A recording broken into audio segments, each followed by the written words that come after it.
বন্ধুরা আজ আমরা এক্সপ্লেইন করতে চলেছি 2019 সালে রিলিজ হওয়া একটি রাশিয়ান মুভি সন অফ এরিস। রাশিয়ার সবচেয়ে ধনী বাবার বজ্জাত ছেলে গ্রিশা, যার সময় কিনা সে নাইট ক্লাবে পার্টি করে অন্যদেরকে প্রেশান করে আর রুলস ব্রেক করেই কাটিয়ে দিত।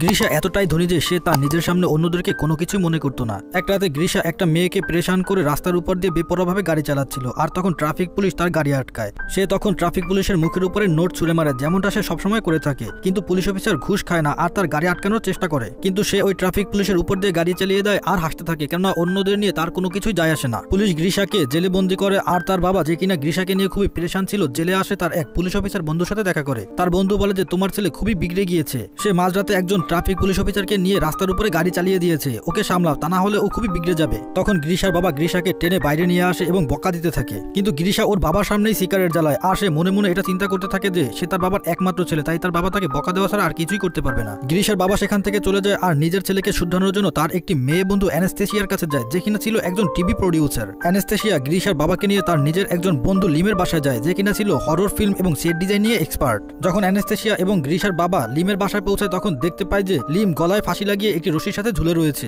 যা ছিল ফেক। এইসব সে নিজে ডিজাইন করেছে, যা মানুষের চোখকে ফাঁকি দিয়ে থাকে। এরপর লিম তার বৃদ্ধ আঙ্গুল কেটে দেখায়, আর এটিও ছিল ফেক। গ্রিশার বাবা লিমকে তার ছেলের সম্পর্কে সবকিছু খুলে বলে, আর বলে যে তুমি এমন একটা কিছু প্ল্যান করো যার মাধ্যমে একে শুধরানো যায়। পরের দিন গ্রিশা পার্টি করে ফিরছিল, তখন দেখতে পায় যে তার লাক্সারিয়াস গাড়িটি একটি ভ্যানে করে নিয়ে যাচ্ছে। সে ওই গাড়িটির পিছনে দৌড়তে থাকে, আর তখনই পিছন থেকে কেউ একজন তাকে শুট করে, আর সেখানে সে অজ্ঞান হয়ে যায়। পরের দিন সকালে যখন গ্রিশার জ্ঞান ফিরে, তখন সে নিজেকে একটি ঘোড়ার আস্তা বলে দেখতে পায়।